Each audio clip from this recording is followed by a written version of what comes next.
Majita namaHlukman bafana coach Hugo Broos announce i-final squad yakhe AFCON 2025. I-pre-squad yakhe ibina 54 players, ngoku ukhathe 29 players wabane final 25. Apha kule video sincokola ngee-players ezizoba zizitixo zingasenza siwine le AFCON. Ndincokole ngee-players esithukileyo uba azenzanga isquad. Ndincokole ngee-players eziyi-3 ezibekwe on standby and ba ithetha ukuthini loo way.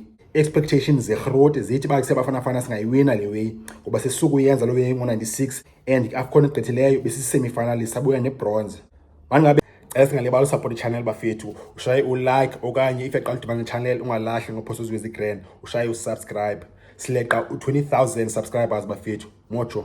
Ndiyidonsa ndiyitsala bafethu. So i-final squad, goalkeepers Ronwen Williams, Mamelodi Sundowns, Ricardo Goss, Sibuleli FC, Sipho Chayine, Orlando Pirates. Defenders Khuliso Mudau, Mamelodi Sundowns, Thabang Matuludi, Polokwane City, Tylon Smith, Queen's Park Rangers England, Ngosinathi Sibisi, Orlando Pirates, Aubrey Modiba, Mamelodi Sundowns, Khulumani Ndamani, TS Galaxy, Siyabonga Ngezana, FCSB Romania, Samukelo Kabini, Imolde Norway, Bekezeli Mbokazi, Orlando Pirates. Midfielders Teboho Mokoena, Mamelodi Sundowns, Bathusi Obas, Mamelodi Sundowns, Talente Mbatha, Orlando Pirates, Siphelo Sithole, Sidi Tondela, Portugal. I-forwards Ozuna Police, Orlando Pirates, Mohau Nkotha, El Etifaka, Saudi Arabia, Tshepang Moremi, Orlando Pirates, Evidence Mahopa, Orlando Pirates, Lyle Foster, Burnley England, Sipho Mbule, Orlando Pirates, Elias Mokwana, Al Ezem,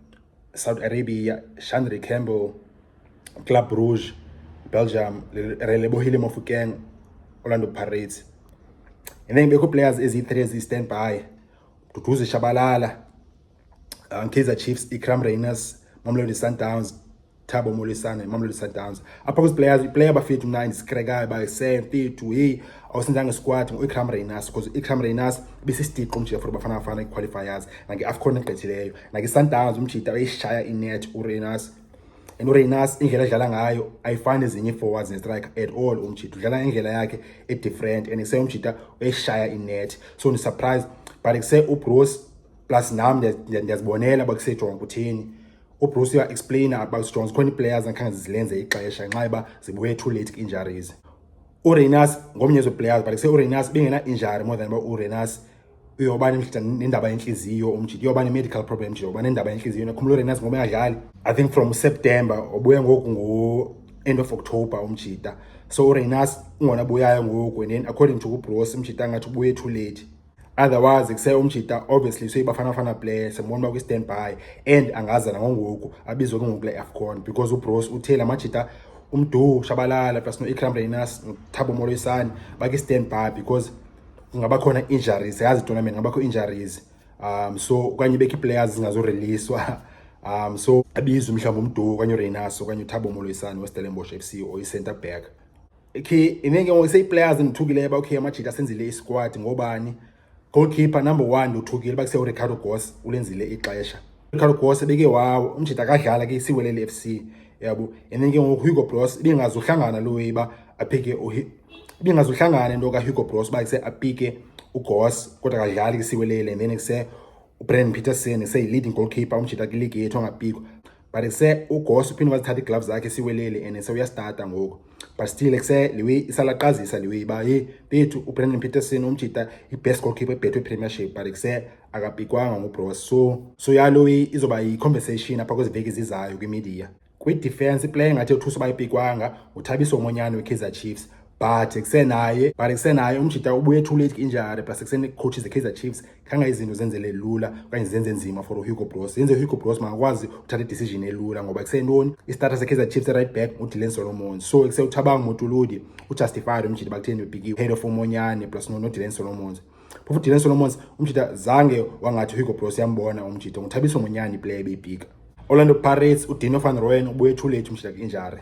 Apha ke-midfield akho surprises ezingako. uBruce siyamazi bakuse udlala ngo-6-6 umjita uba nguMokoena plus noSiphephelo Sithole okanye sebe nguTalente Mbatha icango ngoMokoena.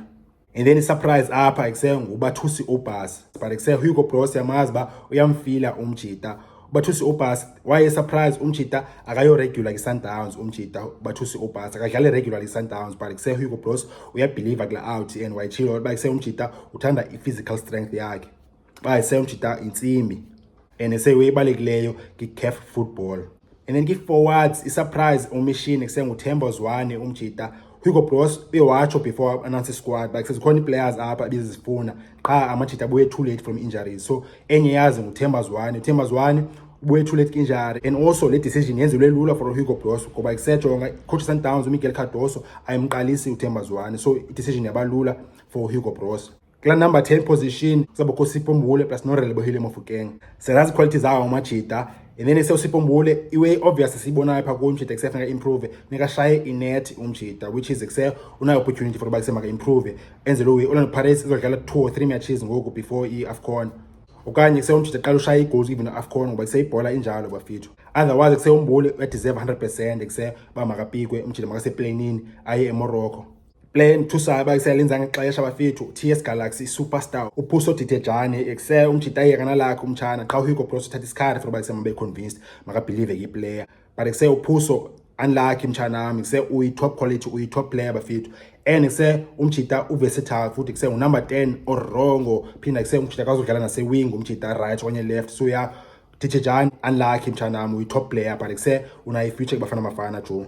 So nazo owenza squad bafana bafana bafethu AFCON 2025 esilindele bayisejonga singayibamba siyinyuse jo sibe champions zase-Africa. Tournament iyaqala nge-21st kaDisemba bafana bafana ki-Group B ne-Angola ne-Egypt ne-Zimbabwe ne-matches zizovaya ngelo hlobo futhi. First match nge-22nd kaDisemba against Angola and then i-second game against Egypt nge-26th kaDisemba and then i-final game against Zimbabwe nge-29th kaDisemba.